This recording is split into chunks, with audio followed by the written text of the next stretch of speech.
Hello everyone. Good morning to all of you. कैसे हैं आप लोग? उम्मीद करता हूँ बिल्कुल अच्छे होंगे। देखिए, जिंदगी यानी कि समय रुकता नहीं है, चलता रहता है। इसीलिए आप भी चलते रहिए, आगे बढ़ते रहिए और इस वर्ष समय को काटने के लिए आप अपने जीवन का सबसे सदुपयोग करिए, सबसे सच्चा उपयोग करिए, ताकि आने वाले टाइम में आप अपने इन पलों का बहुत ही आनंद ले सकें। ठीक है, चलिए स्टार्ट करते हैं हम लोग एक नए चैप्टर की तरफ, जिसका टाइटल है the lost Spring, Stories of stolen childhood. Lost spring, क्या इसका मतलब होता है? लॉस्ट स्प्रिंग, ऐसा स्प्रिंग जो खो गया है। और नीचे इन्होंने लिखा स्टोरीज ऑफ स्टॉलन चाइल्डहुड, बचपन के उन दिनों को चुरा लिया गया है किसी के द्वारा, जो एक बच्चे को चाहिए थी। अब देखिए, हम धीरे धीरे स्टोरी की तरफ आगे बढ़ेंगे। इससे पहले थोड़ा हम लोग जानते हैं हमारे ऑथर के बारे में, ठीक है ना। देखिए, एनिस जंग जो हैं, अनीस जंग, सी वॉज बॉर्न इन 1964। 1964 में बर्थ हुआ इनका। देखिए, मैं आपको बता केवल दे रहा हूँ, हालांकि इससे कोई क्वेश्चन आता नहीं, सिर्फ ये बहुत हो सकता है, तो ये पूछा जा सकता है कि who is the author of the lost spring, बस इतना ही। इससे अधिक कोई क्वेश्चन और नहीं आता, समझ गए। लेकिन फिर भी एक बार आपके नॉलेज में रहेगा कि कौन है ये ऑथर, है ना। अनीस जंग देख लीजिए हैं इनका ऑथर। उनका जन्म हुआ था 1964 में, was born in Rourkela. Rourkela कहाँ है पता है? उड़ीसा में, उड़ीसा, जिसकी राजधानी कहाँ है? Bhubaneswar. And spent her childhood and adolescence in Hyderabad, जिन्होंने अपना बचपन और एडोलेसेंस, एडोलेसेंस उस एज को कहते हैं 14 से लेकर के 18 तक का जो एज होता है ना, उसको एडोलेसेंट एज कहते हैं, है ना। कहीं कहीं तो 12 से लेकर 18 तक का एज को एडोलेसेंट माना जाता है। तो इन्होंने अपना बचपन और जो युवावस्था थी ऑलमोस्ट उन्होंने हैदराबाद में बिताई। क्यों? हो सकता है उनके मम्मी पापा वहाँ काम करते होंगे, है ना। She received her education in Hyderabad, और पढ़ाई लिखाई भी उनकी वहीं पर हुई थी। समझ पा रहे हैं ना, उनकी पढ़ाई लिखाई भी वहीं पर हुई थी। And United states of America, बाद में वो अमेरिका चली गई, समझ रहे। हर पेरेंट्स आर बोथ राइटर्स, लीजिए पता चल गया आपको कि उनके माता पिता दोनों ही राइटर्स थे, लेखक थे, समझ रहे हैं आप, है ना। कहते हैं Anees Jung began her career as a writer in India, इन्होंने अपने जीवन की शुरुआत की थी एज ए राइटर। देख लीजिए, ये पता चल गया आपको, एज ए राइटर इन्होंने अपने जीवन की शुरुआत की थी, as a writer. She has been an editor and columnist for major newspapers, और भारत में बहुत सारे न्यूज़पेपर्स जो इंग्लिश के आते हैं उनमें एज ए कॉलमिस्ट, मतलब उन्होंने आलेख लिखा, कॉलम लिखा, है ना। और साथ ही साथ एडिटिंग भी की, बहुत सारे न्यूज़पेपर के वो एडिटर भी रह चुकी थी, है ना। कहते हैं and has authored several books, बहुत सारी किताबें भी उन्होंने लिखी है। The following is an excerpt from the book titled lost Spring, Stories of stolen childhood. और ये जो कहानी यहाँ पे अभी हम लोग पढ़ने जा रहे हैं, उसको उन्होंने उठाया है कहाँ से? तो उन्होंने एक पूरी बुक लिखी थी जिसका नाम था Lost Spring, Stories of Stolen Childhood, है ना। इस टॉपिक से ही लिया गया है जो हम लोग का दिया हुआ यहाँ पर कहानी है, ठीक है ना। Here she analyses the grinding poverty and tradition which condemn these children to a life of exploitation. और यहाँ पे उन्होंने यह दिखाने की कोशिश की है, एनालाइज करने की कोशिश की है कि किस प्रकार से इन बच्चों के जीवन में एक्सप्लॉयटेशन का इनको सामना करना पड़ता है। और कुछ तो परंपराएं हैं और कुछ गरीबी, दोनों का रोल यहाँ पर बहुत इंपॉर्टेंट है, ट्रेडिशंस, है ना। तो चलिए हम लोग अब स्टार्ट करते हैं। देखिए, मैंने ना क्या किया है, आपके लिए कुछ डिफिकल्ट वर्ड्स इसको एक अलग पेज में मैंने बना कर रखा हुआ है। हम लोग को जब जब जरूरत पड़ेगी तो हम लोग उसे देख भी सकते हैं, समझ रहे हैं।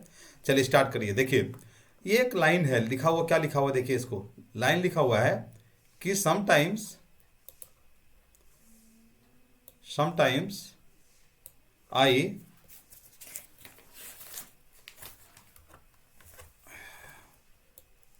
ये देख रहे लाइन, समटाइम्स आई फाइंड ए रूपी इन द गार्बेज।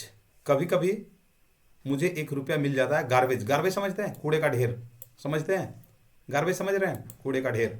थोड़ा मैं और बड़ा कर देता हूँ आपके लिए, थोड़ी आसान बने आपके लिए। हाँ अब ठीक है, ठीक है ना? हाँ उम्मीद करता हूँ आपको ठीक लग रहा होगा।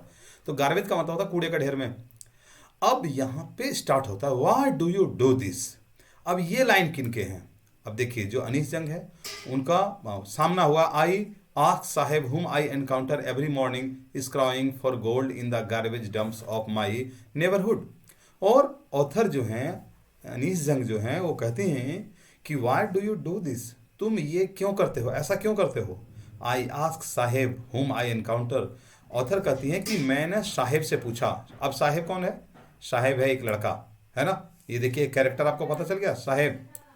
होम आई एनकाउंटर, एनकाउंटर का मतलब होता है बाय चांस मिल जाना, है ना? अचानक वो मिल गया उनसे, तो एवरी और हर दिन मिलता था वो, है ना? Morning scrounging for gold in the garbage. और जो कूड़े का ढेर था, गार्बेज डंप्स जो था, कूड़े का बड़ा बड़ा ढेर, है ना, उसमें वह जो है कुछ ढूंढ रहा था। चलिए मैं आपको एक तस्वीर दिखाता हूँ, उससे देखकर आपको थोड़ा सा आपके माइंड में वो पता चलेगा कि किसकी बात कर रहे हैं ये। देखिए इस बच्चे को देखिए, पॉसिबली ये साहेब नहीं है बट साहेब जैसा है। अब देखिए ये इस लड़के के हाथ में देख रहे हैं बोरा है, और ये पूरा कूड़े का ढेर है। आप देख पा रहे हैं? बड़े बड़े शहरों में ना ये कूड़े का ढेर पाया जाता है। मैं आपको बताता हूँ, छोटे शहरों में चूंकि गंदगी कम होती है, हालांकि गंदगी यहाँ पर भी होती है, ऐसे नहीं है कि यहाँ पर नहीं होती है, लेकिन बड़े शहरों में ये गंदगी जो है बहुत ज़्यादा होती है। और यह जो बच्चा है आप देखिए, ये रैग पिकर्स हैं। रैग पिकर्स का मतलब जो है कूड़ा चुनने का ये काम करते हैं, और बोरा में भर भर के वहाँ पर ले जाके इकट्ठा करते हैं। और जो पहला क्वेश्चन था, कि जो पहला लाइन जो था इसमें, कि जब उसने कहा कि समटाइम्स आई फाइंड अ रूपी इन द गार्बेज, मुझे कभी कभी 1 रुपया मिल जाता है गार्बेज में, यानी कि कूड़े के ढेर में।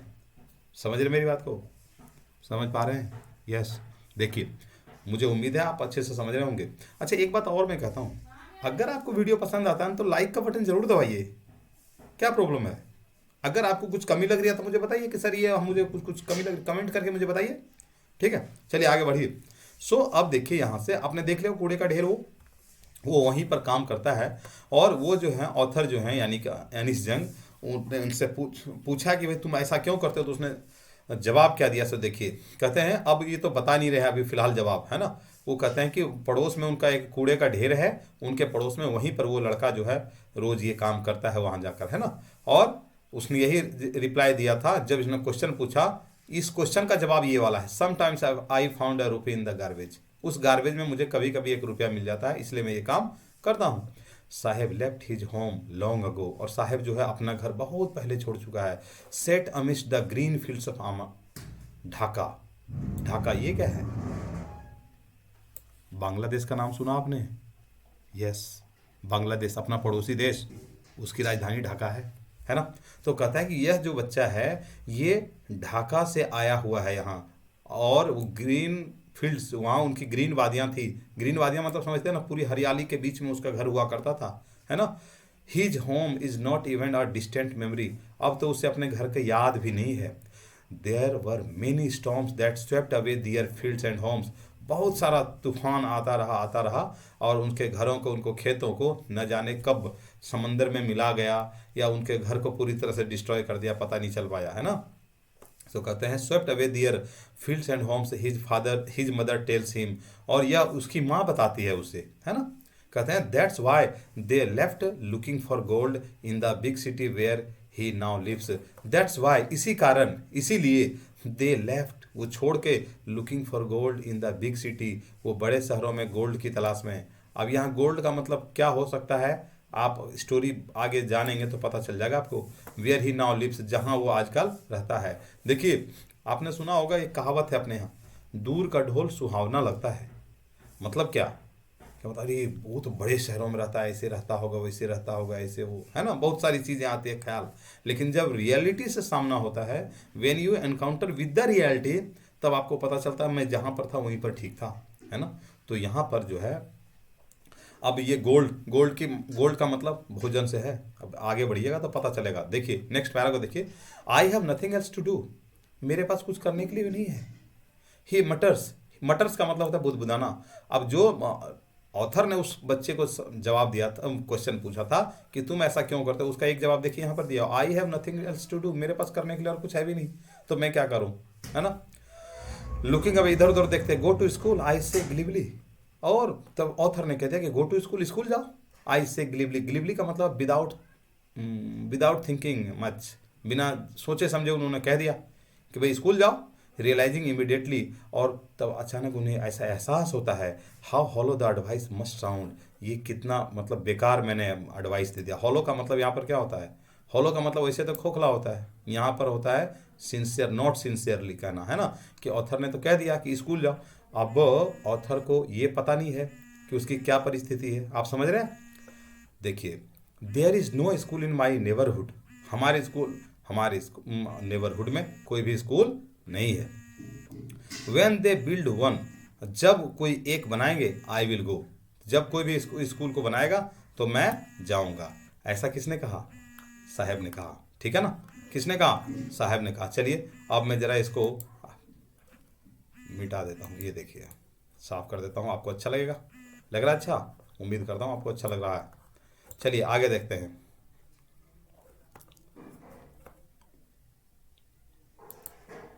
समझ में बात आ रही है ना, आगा आ रही है तो लाइक भी करिएगा, ताकि मुझे भी पता चले कि आप तक मैं पहुंच पा रहा हूं कि नहीं पहुंच पा रहा हूं, ठीक है ना।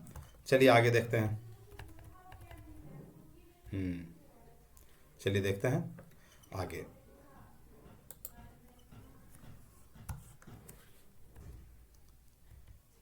अब देखिए, ऑथर ने, इस बच्चे ने कहा कि अगर कोई स्कूल बना दे तो मैं स्कूल जाऊंगा।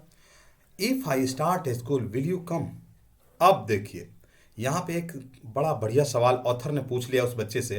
अब देखिए, कई बार क्या होता है ना, हम खुशफहमी में कुछ ऐसी बात बोल जाते हैं जो बाद में हम पूरा नहीं कर पाते हैं। अब देखिए ऑथर ने क्या कह दिया, अनीस जंग ने ये कह दिया इस बच्चे से, if I start A school, अगर मैं स्कूल खोलूंगी तो क्या तुम आओगे, will you come. I ask half jokingly, half joking मतलब मैं थोड़ा मजाक के लहजे में मैंने कहा कि अगर मैं स्कूल खोलूंगी तो क्या तुम आओगे पढ़ने। Yes he says smiling broadly, उसने हंसते हुए कहा, हाँ मैडम क्यों नहीं आएंगे, अगर आप स्कूल खोलेंगे मैं ज़रूर आऊँगा, है ना। और a few days later I see him running up to me, और कुछ दिनों के बाद मैंने देखा कि वो दौड़ते हुए आ रहा था मेरे पीछे। इज योर स्कूल रेडी, अब उसने अचानक से पूछ लिया, क्या आपका स्कूल तैयार हो गया है। अब देखिए, अब ऑथर देखिए फंस गई है, अब उनको थोड़ी सी शर्म भी आ रही होगी कि भाई मैंने बच्चे को कह दिया, है ना, और अब जो है मैं अपनी बात को पूरा नहीं कर पा रही हूँ। देखिए,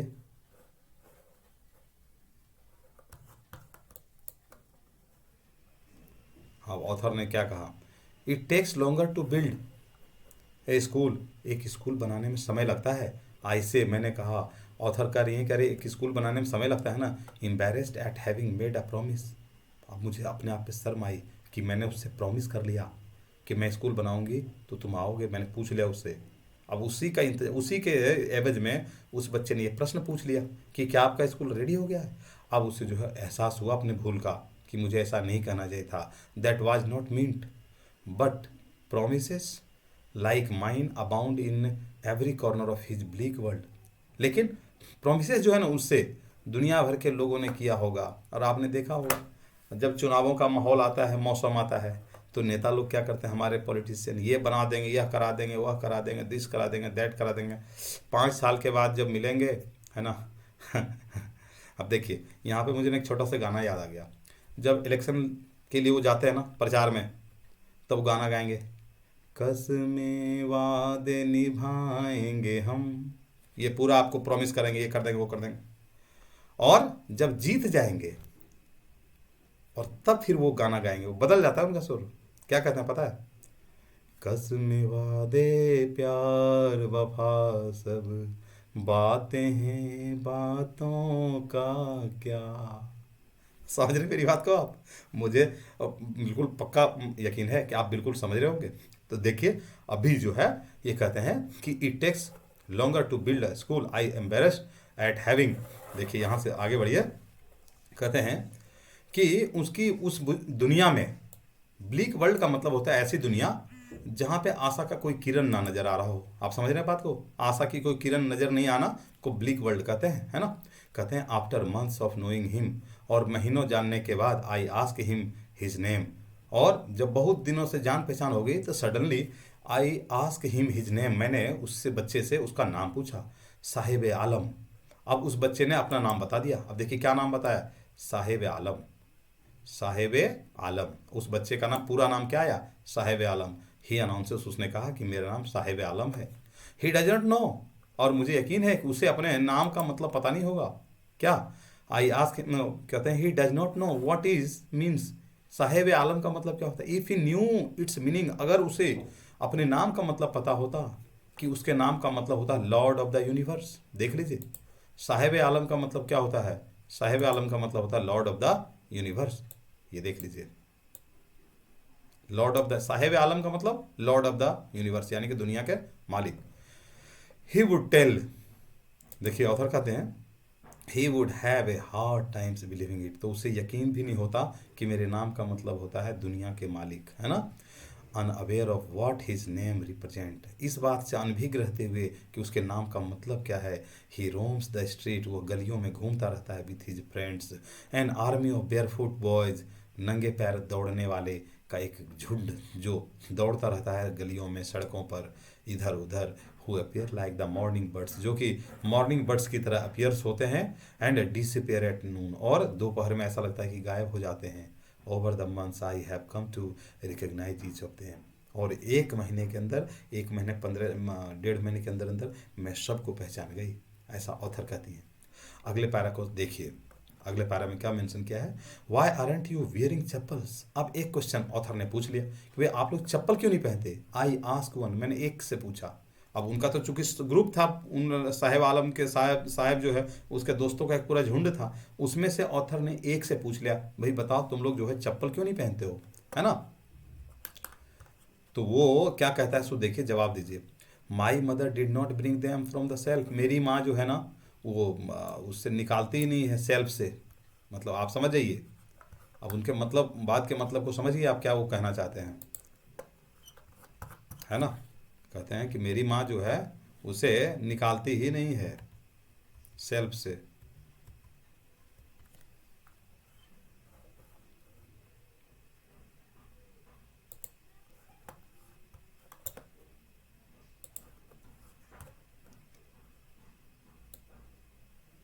है ना।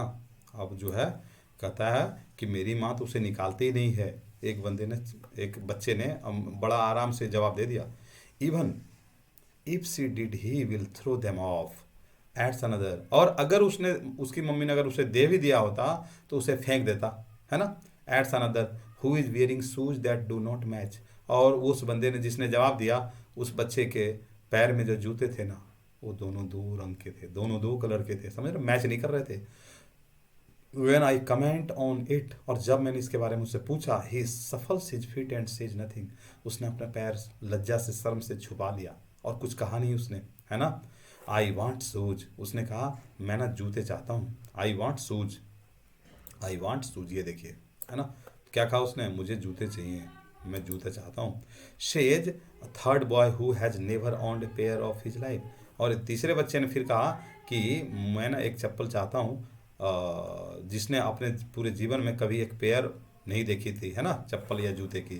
Travelling across the country I have seen children walking barefoot, author कहती हैं, ऑथर अपने दर्द को बताती हैं कि मैं देश भर में घूमती रही, है ना।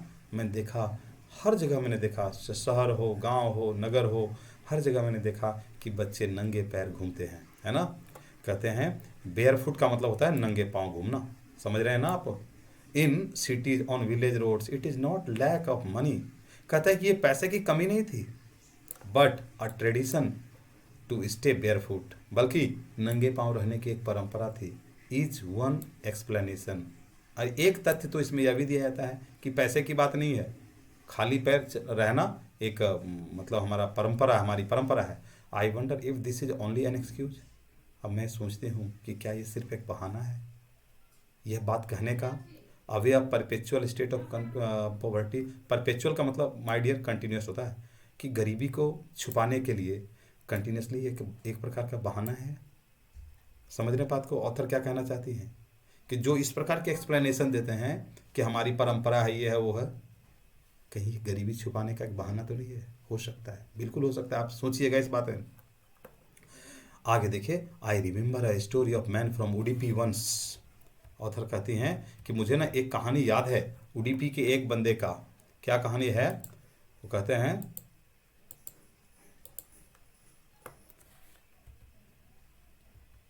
वो बंदा उडीपी का था। उडीपी, उडीपी एक जगह है, उसके बारे में वो बताते हैं। तो वंस टोल्ड में, उसने मुझसे कहा था, as a young boy he would go to school. जब वो बच्चा था तब वो स्कूल जाता था, है ना। और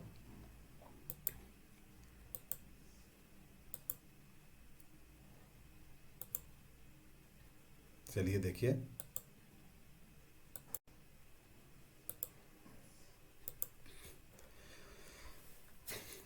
एक व्यक्ति इनसे मिला था, ऑथर से, जिसने उनकी कहानी सुनाई कि वंस टोल्ड में, एक बार उसने मुझसे कहा था कि as a young boy he would go to school past an old temple where his father was a priest. जहाँ उसके पिताजी एक पुजारी हुआ करते थे। He would stop briefly at the temple, वो मंदिर के सामने रुका करता था। Pray for a pair of shoes, और एक जूते के लिए भगवान से प्रार्थना करता था। 30 ईयर्स लेटर, ऑथर कहती हैं कि 30 वर्ष बाद, later I visited his town, उसके शहर में मैं गई घूमने के लिए। एंड द टेम्पल, साथ ही उस मंदिर में भी गई, which was now drowned in air of desolation, जो आज के डेट में एक बिल्कुल ही क्या बन चुका है। ऑथर कहती हैं जो आज 30 वर्ष बाद वो बन चुका है, एकदम बिल्कुल रूइन हो चुका है, बर्बाद हो चुका है, एक तरह से कह सकते हैं। डिसोलेशन का मतलब होता है स्टेट ऑफ रूइंड होना, मतलब बर्बाद हो जाना। रूइंड याद रहेगा ना, डिसोलेशन याद रहेगा ना आपको, याद रखिएगा जरा इसको। हालांकि मैंने आपके लिए वो कुछ वर्ड्स भी मैंने लिख दिए हैं, आपको देखना होगा तो आप जा करके उसको देख पाएंगे। मैं लास्ट में जब इस स्टोरी को समाप्त करूंगा तो मैं आपके लिए वो एक बार आपके लिए लेकर आऊँगा सामने, है ना। In the back yard where lived the new priest, वहाँ बैक यार्ड यानी कि पीछे में एक मंदिर, एक पुजारी रहते हैं, है ना। प्रिस्ट का मतलब पुजारी होता है, समझ रहे बात को आप, है ना। There were red and white plastic chairs, वहाँ लाल कलर की और सफ़ेद कलर की प्लास्टिक की चेयरें रखी थी, कुर्सियाँ रखी हुई थी। A young dressed in a grey uniform, एक यंग बॉय जो है वह स्कूल यूनिफॉर्म में, ग्रे कलर की यूनिफॉर्म में बैठा हुआ था। वियरिंग सॉक्स एंड शूज, उसने जूते और चप्पल जूते और मोजे पहन रखे थे। अराइव्ड पांटिंग, अराइव्ड पांटिंग, पांटिंग का मतलब क्या होता है, मैंने ब्रीथलेसली, मतलब जल्दी जल्दी सांस लेना, है ना, इसको कहते हैं arrived panting. And through his school bag, वो जल्दी जल्दी आता है और अपना स्कूल बैग फेंकता है on a folding bed, folding पड़ी हुई थी वो फेंकता है वहाँ पर। लुकिंग एट द बॉय, उस लड़के को देखते हुए मुझे ऐसा लगा, आई रिमेंबर्ड, मुझे याद आ गया, द प्रेयर अनदर बॉय, कि एक दूसरे बच्चे ने भी इसके लिए प्रेयर की थी। Had made to the goddess, उस देवी से प्रार्थना की थी। When he had finally got a pair of shoes, जब उसे फाइनली वो पेयर ऑफ शूज मिल गए थे, एक जोड़ी जूते मिल गए थे। Let me never lose them, उसे कभी नहीं खोना है। The goddess had granted his prayer, और देवी ने उसकी प्रार्थना को स्वीकार कर लिया था, है ना। Young boys like the son of the priest now wore shoes, और वो यंग बॉय जो था वो संभवतः उस पुजारी का लड़का था, है ना। नाउ वोर शूज, वो जूते पहन रहा था। But many others like the rag pickers, लेकिन बहुत सारे ऐसे रैग पिकर्स हैं। रैग पिकर समझते हैं ना, कूड़ा चीनने वाले, आपने अपने भी सोसाइटी में आसपास देखे होंगे कि वो सुबह सुबह बोरा लेके निकलते हैं अपने कंधे पे, कोई बॉटल मिला, प्लास्टिक की बॉटल, ये वो कुछ भी मिला वो भरते जाते हैं। आप समझ रहे हैं मेरी बात को। अब मैं एक बहुत बड़ा क्वेश्चन, ऑथर ने ऐसा यहाँ पे मेंशन किया है, इसके पीछे एक बहुत बड़ा लॉजिक है, मैं आपको बाद में शेयर करता हूँ, अंत तक बनिए मेरे साथ, देखिए। और फिर ऑथर कहते हैं कि granted is young boys like the son of the priest now wore shoes, but many others like the rag pickers in my neighbourhood remain shoeless, उनके पास आज भी जूते नहीं हैं। My acquaintance with the bare foot rag pickers leads me to Seemapuri. अब देखिए एक प्लेस का नाम आया यहाँ, सीमापुरी। कहते हैं कि जो मेरी पहचान हुई उन बच्चों से जो बेयर फुट रैग पिकर्स थे, उनसे मेरी पहचान कहाँ हुई, मेरी पहचान, ऑथर कहती हैं कि मेरी पहचान उससे जो है सीमापुरी में हुई। अब सीमापुरी कहाँ है, चूँकि आपने कभी दिल्ली को विजिट किया है कि नहीं किया मुझे तो पता है नहीं, लेकिन मैं आपको बताता हूँ। और जो दिल्ली का बाहरी इलाका है ना, वो यूपी और दिल्ली का बॉर्डर है, वो सीमापुरी बॉर्डर है। सीमापुरी बॉर्डर जो है वहाँ पर जो है ये लोग रहते हैं, कहते हैं पेरीफेरी ऑफ दिल्ली। पेरीफेरी का मतलब होता है कि आउटसाइड ऑफ एनी एरिया, ठीक है ना, दिल्ली का जो बाहरी वाला हिस्सा है, आउटर एज जो है ना, उसको पेरीफेरी कहते हैं। Yet miles away from it, metaphorically those who live here are squatters who came from Bangladesh. Squatters किसको कहता है पता है आपको? स्क्वेटर्स का मतलब कहता है ऐसे व्यक्ति को जो लोग बिना किसी परमिशन के घुस के किसी के देश में रहते हैं, उसके लैंड पे रहते हैं, रेंट वेंट कुछ नहीं देते हैं। रिफ्यूजी समझते हैं? रिफ्यूजी, यस, वही रिफ्यूजी की बात कर रहा हूँ मैं। तो वो जो है बांग्लादेश से ज़्यादातर आए हुए हैं। और ये कब चले आए थे? ये आए थे 1970 के पहले, 1971, है ना। कहते हैं came from Bangladesh back in 1971। आपको याद है 1971 में क्या हुआ था? बांग्लादेश और पाकिस्तान में घोर युद्ध हुआ था, वॉर हुई थी, और उसी वॉर में भारत ने बांग्लादेश का साथ दिया था, और बांग्लादेश फिर आज़ाद हो गया था पाकिस्तान से। और उस समय शेख मुजीबुर रहमान जो है वो वहाँ के प्रधानमंत्री बने थे। समझ में आ रही बात आपको ना? उम्मीद करता हूँ समझ रहे होंगे आप। अगर नहीं समझ में आ रहा है तो आप मुझे कमेंट भी कर सकते हैं। मैं ना थोड़ा स्पीड बोलता हूँ, आपको पता चल रहा है ना, मैं थोड़ा स्पीड बोलता हूँ ताकि आपका कोर्स भी टाइम से पूरा हो। Saheb's family is among them, और साहेब का जो परिवार है उन्हीं बांग्लादेशियों में से एक परिवार है। Seemapuri was then a wilderness, उस समय सीमापुरी जो था, वाइल्डरनेस का मतलब अनडेवलप, है ना, अविकसित था पूरी तरह से। इट स्टिल इज, अभी भी है, but it is no longer empty, लेकिन अब वो खाली नहीं है, भरा हुआ है। बहुत रिफ्यूजी यहाँ से वहाँ से सभी लोग आकर के वहाँ रह रहे हैं, है ना। Loan it in structures of mud, बिल्कुल छोटे छोटे मिट्टी के घर बने हुए हैं, है ना। Mud with roofs of tin, tin का छप्पर है उनका बना हुआ। उनका जो मिट्टी का घर है ना, छपरी से छाया हुआ है या प्लास्टिक डाला हुआ है उसके ऊपर, ट्रॉपलिन, है ना। तो कहते हैं तारापॉलिन डिवॉइड ऑफ सीवेज, और नालियाँ वैसे बगल में बहती रहती हैं, ड्रेनेज और running water. Live 10,000 rag pickers, वहाँ लगभग 10,000 से ज़्यादा रैग पिकर्स, कूड़े चुनने वाले लोग रहते हैं। समझ रहे हैं? They have lived here for more than 30 years, और अब ये लगभग 30 सालों से वहाँ रह रहे थे। अब आप समझ जाइए ये ऑथर ने कहानी कब लिखी होगी।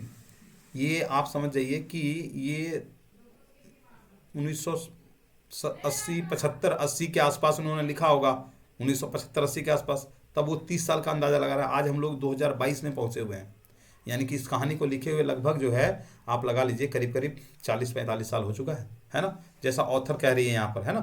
तो कहते हैं कि they have lived here for more than 30 years without an identity, कोई पहचान नहीं इसका कि कौन है, कहाँ से है। विदाउट परमिट, ना कोई किसी ने परमिशन लिया है, कोई परमिशन नहीं है इनको रहने की। But with ration cards that get their names on voters, और राशन कार्ड इनका लेकिन बना हुआ है, और वोटर कार्ड इनका बना हुआ है। वोटर लिस्ट में नाम जुड़ना आसान होता है। हम बोले कैसे सर? पॉलिटिकल पार्टी के कारण। पॉलिटिकल पार्टी वाले लोग उनका बनाते हैं कि ये तो हमारे वोटर हो जाएंगे, इसलिए कोशिश करके वो हर हालत में उनको वोटर बना देते हैं। आप समझ रहे हैं मेरी बात को? उम्मीद करता हूँ समझ रहे होंगे मेरी बात को। इनडायरेक्ट मैं कह रहा हूँ, लेकिन आप समझ जाइए इसको डायरेक्टली, है ना। On voters list and enable them to buy grain, और जब वोटर लिस्ट में नाम आ गया तो राशन कार्ड बन गया, और राशन कार्ड बन गया मतलब आपको अनाज सस्ते सस्ते में मिल जाएगा, है ना। Food is more important for survival than an identity, identity की कोई ज़रूरत नहीं है, भोजन चाहिए पेट को, जिंदा रहेंगे, कोई आइडेंटिटी का कोई मतलब नहीं। यहाँ पे इस लाइन का मतलब समझिए, ये क्वेश्चन कई बार एग्जामिनेशन में आता है, दैट कि if at the more important for survival than identity, food is more important for survival than and identity, identity से बढ़कर ज़्यादा इंपॉर्टेंस है फूड का, ठीक है ना। तो कहते हैं if at the end of the day we can feed our family, और अगर दिन के अंत में अगर हम अपने परिवार को का भरण पोषण कर पाते हैं, अगर शाम में खाना खिला पाते हैं, and go to bed without an aching, और अगर हम लोग सो पाते हैं बिना खाना खाए, बिना पेट में दर्द हुए, अगर हम लोग अपने पेट को भर पाते हैं, we would rather live here than in the fields that gave us no grain, तो उस फील्ड में रहने का कोई मतलब नहीं जो हमें कोई अनाज नहीं दे रहा, उससे अच्छा तो हम यहीं पर हैं, कम से कम पेट तो हमारा भर रहा है। See a group of women in tattered saris, और एक ग्रुप ऑफ महिलाओं के एक समूह ने ऑथर से इस बात को कहा, जिन्होंने जीर्ण शीर्ण फटी सिटी साड़ियाँ, टैटर्ड का मतलब होता है वॉर्न एंड टॉर्न, है ना, फटी चिटी साड़ियाँ पहनी हुई थी।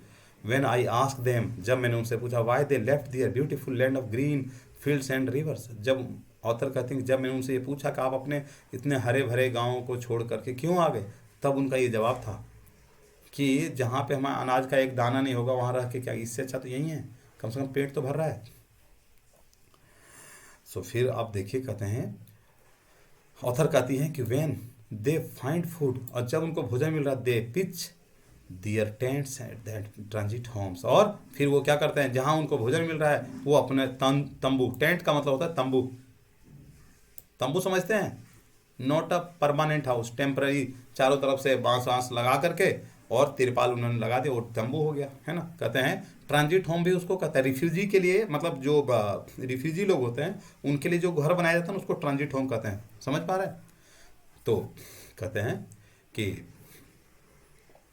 और children grow up in them, और बच्चे उन्हीं से बड़े होते हैं, बिकमिंग पार्टनर्स इन सर्वाइवल, और बच्चे भी जो कूड़ा चुनते हैं ना वो भी उनके जीवित रहने में बड़ी मदद करते हैं। एंड सर्वाइवल इन सीमापुरी, और सीमापुरी में अगर आपको जीवित रहना है, सर्वाइव करना है, का मतलब है रैग पिकिंग, आपको कूड़ा चुनना ही पड़ेगा, क्योंकि दूसरा कोई काम तो है नहीं वहाँ, है ना। दो द ईयर्स, कहता है थ्रू द ईयर्स, और वर्षों से, it has acquired the proportions of fine art, ये वर्षों से ये चलता रहा है, it has acquired the proportions of fine art, एक के बाद दूसरा, दूसरे के बाद तीसरा, ये चलता रहा है। Garbage to them is gold, और उनके लिए गार्बेज जो है ना, यानी कूड़े का जो ढेर है ना, वो तो बस गोल्ड समझिए, गोल्ड, है ना। It is their daily bread, ये तो उनका रोज का रोटी का जुगाड़ है वो कूड़ा, है ना। आ रूफ ओवर दियर हेड्स, और सर पे अगर कोई छत है ना तो उसके लिए वही रिस्पॉन्सिबल है। Even if it is a leaking roof, it doesn't matter कि वो बरसात होने पे चू रहा है कि क्या हो रहा है, मैटर नहीं करता, समझ रहे बात को। But for a child it is even more, लेकिन बच्चों के लिए तो इससे भी बढ़ के है। कैसे, देखिए अगले पैरा को देखिए। आई समटाइम्स फाइंड ए रूपी, मुझे कभी कभी ने एक रुपया मिल जाता है, इवन अ 10 रुपी नोट, और कभी कभी तो 10 रुपया भी मिल जाता है। साहब ने कहा एक बार ऑथर से, हिज आइज लाइटनिंग अबाउट, ये कहते उसके आंखों में एक चमक देखने के लिए आ गई, चमक देखने को मिली, है ना।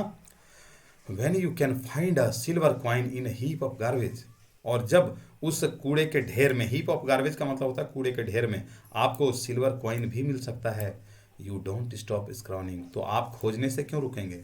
स्क्रॉनिंग का मतलब होता है ढूंढना, है ना। For there is hope of finding more, और उम्मीद है कि इससे भी ज़्यादा मिल सकती है। It seems that for children, और ऐसा प्रतीत होता है that for children garbage has a meaning different from what it means to the their parents, parents के लिए कूड़े का जो मतलब था, बच्चों के लिए कूड़े का मतलब उससे कुछ अलग ही था, है ना। क्यों क्यों था अलग, बताइए। For the children it is wrapped in wonder, लगता है कि एक छुपा हुआ, रैप किया हुआ कुछ उसमें वंडर है। For the elders it is bits of survival, बच्चों के लिए जहाँ वो एक मतलब एक अद्भुत सी चीज़ है, उसमें कुछ भी मिल सकता है, वहीं पेरेंट्स के लिए वो जीवित रहने का एक सहारा, रहने का एक तरीका था वो। वन विंटर मॉर्निंग, और एक सुबह मॉर्निंग है विंटर की, I see Saheb standing by the fenced gate of the neighbourhood club, और मैंने देखा कि जो है एक नेबरहुड में एक क्लब था, क्लब किसको कहते हैं, जहाँ खेलने के लिए जाते हैं लोग, है ना, club. Watching two young man dressed in white, वो साहेब जो है वो देख रहा है दो यंग मैन को, क्या देख रहा है, white, dressed in white, playing tennis, जो टेनिस खेल रहे थे। आई लाइक द गेम, मुझे पसंद है वो गेम। ही हम्स, उसने भी अपने लिप्स को ये करते हुए कहा कि मुझे टेनिस खेलना पसंद है।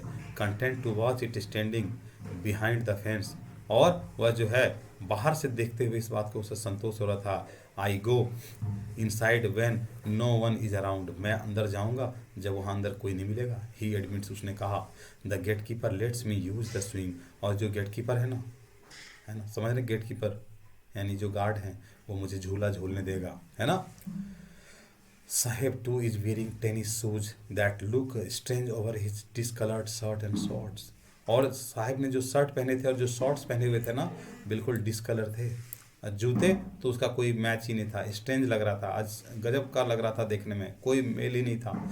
Someone gave them to me, किसी ने मुझे दिया, he says in the manner of an explanation, उसने इस बात का वर्णन करते हुए मुझसे कहा, द फैक्ट दैट, और एक बात यह भी है, that they are discarded shoes of some rich boy, और ये जो वस्तुतः ये क्या है, वो छोड़े हुए, डिस्कार्ड का मतलब होता है रिजेक्टेड किए हुए, रिजेक्ट किए हुए, छोड़े हुए जूते थे, सम रिच बॉय, कुछ अमीर बच्चों के द्वारा ये छोड़े हुए जूते थे, who perhaps refuse to wear these them because of a hole. अब देखिए यहाँ पे ऑथर ने क्या कहा है कि ये अमीर बच्चों के छोड़े हुए जूते थे, जिन्होंने पॉसिबली एक उसमें होल हो गया था इसलिए उसको छोड़ दिया था, लेकिन फिर क्या कहते हैं, who perhaps refused to wear them because of a hole in one of them does not bother him। साहेब को बुरा नहीं लग रहा था कि उसमें होल है कि क्या है ना, होल का मतलब समझते हैं, सुराख होना, है ना। For one who have walked barefoot, जो बंदा नंगे पांव घूम रहा है, बेयरफुट का मतलब होता है नंगे पांव घूमना, even shoes with a hole in a dream come true, अगर फटे हुए जूते भी मिल गए, छेद हुए भी जूते अगर मिल गए, तो एक सपने को पूरा होने जैसा उसके लिए हो गया, नहीं होगा, बिल्कुल एकदम सही समझ रहे हैं आप, है ना। But the game he is watching so intently is out of his reach, लेकिन जिस गेम को वो इतने ध्यानपूर्वक देख रहा था वो उसके पहुंच से बाहर था। समझ रहे हैं बात को, समझ रहे हैं ना, पसंद आ रहा है ना वीडियो, लाइक करिए ना, लाइक करिए। नेक्स्ट लाइन को देखिए, कहते हैं this morning Saheb is on this his way to the milk booth, और आज की सुबह साहेब जो है his way to milk booth, वो दूध के बूथ की तरफ जा रहा है, क्यों, in his hand is a steel canister, उसके हाथ में एक स्टील का कनिस्टर है, I now work in A tea stall down the road, अब उसने कहा कि मैं जो हूँ आजकल एक चाय की दुकान में काम करने लगा हूँ, उसने कहा पॉइंटिंग इन द डिस्टेंस, थोड़ी दूर इशारा करते उसने कहा कि वहाँ जो है ना, वहाँ पर मैं एक चाय की दुकान में काम करता हूँ, I am paid 800 rupees and all my meals, और मुझे जो है 800 रुपये और खाना पीना भी दिया जाता है। Does he like the job, क्या उसे ये जॉब पसंद है, I ask, his face I see, मैंने उसके चेहरे पे जो देखा, has lost the carefree look, अब उसके चेहरे पे जो केयर फ्री हुआ करता था बंदा, जो बिल्कुल ही बिंदास हुआ करता था, अब उसके चेहरे पे वो चीज़ नहीं दिख रही है, खो चुका है वो। The steel canister seems heavier than the plastic bags, और वो जो स्टील कैनिस्टर है ना, वो प्लास्टिक बैग जो सारा दिन ढोता रहता था ना, है ना, लाइटली ओवर ही शोल्डर, सारा दिन जो अपने शरीर पे ढोता रहता था, उससे ये स्टील का कैनिस्टर भारी था।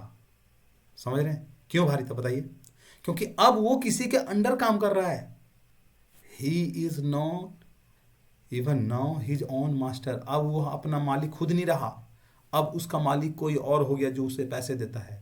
इसके पहले क्या सिचुएशन थी, वह जो है अपना काम खुद करता था, सारा दिन ढोता था, कोई उसे बोलने वाला नहीं था, लेकिन अब वह किसी के अंडर में काम कर रहा है। कहते हैं the canister belong to the man who owns the tea shop, और वो कनिस्टर किसका है, उस आदमी का है जो उस चाय की दुकान को चलाता है। Saheb is no longer his own master, Saheb जो है अब अपना मास्टर खुद नहीं रहा।